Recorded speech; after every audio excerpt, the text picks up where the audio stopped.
अगर आपसे कोई पूछता है आप क्या हैं या आप क्या करते हैं और आप एक विद्यार्थी हैं या विद्वान के कैटेगरी में खुद को रखते हैं तो आपका आंसर होगा कि आप एक स्कॉलर हैं। SCHOLAR scholar. यहाँ पर आपको कहते समय बहुत ध्यान देना पड़ेगा क्योंकि SCHOLAR स्कॉलर का मतलब होता है विद्यार्थी या विद्वान, लेकिन SQUALOR स्कॉलर का मतलब गंदगी होता है।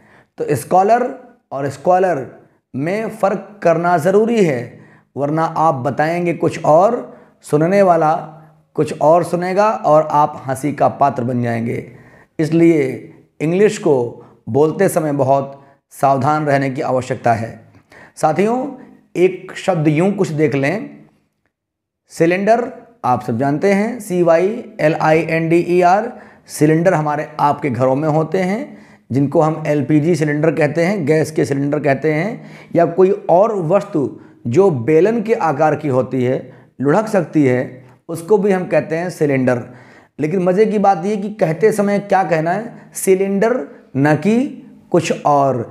लेकिन अगर आप इसी वर्ड को किसी और तरीके से बोल देंगे तो उसका मीनिंग बिल्कुल अलग हो जाएगा। SLANDER अगर आप कहते हैं SLANDER तो हो जाएगा स्लैंडर, और स्लैंडर का मतलब होता है निंदा करना, किसी की झूठी निंदा करना, किसी की बैक बाइटिंग करना, या किसी को डिफेम करना, किसी की अवहेलना करना, बदनामी करना या चुगली करना, या किसी की मिथ्या यानी बेबुनियादी तरीके से बुराई करना, उसको SLANDER कहना है, स्लैंडर। एक वर्ड और इसी में आता है, स्लैंडर, SLENDER।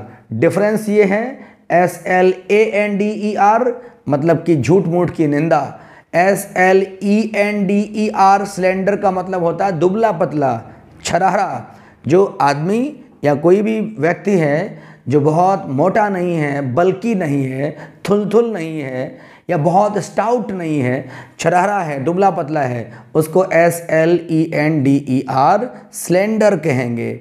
और एक शब्द कुछ यूं देख लीजिए, GATE गेट मतलब दरवाज़ा, फाटक होता ही है, लेकिन GAIT गेट एक वर्ड और भी होता है, और उस गेट का मतलब होता है चाल, किसी के चलने का अंदाज, उसको हम वॉक कहते हैं। GAIT गेट मतलब कि वॉक यानी कि कैरेज, और कैरेज का मतलब यहाँ पर किसी गाड़ी से, बग्घी से नहीं है, आपके चलने के अंदाज से है। तो साथियों, ये कुछ शब्द हम आपके बीच में ला रहे थे।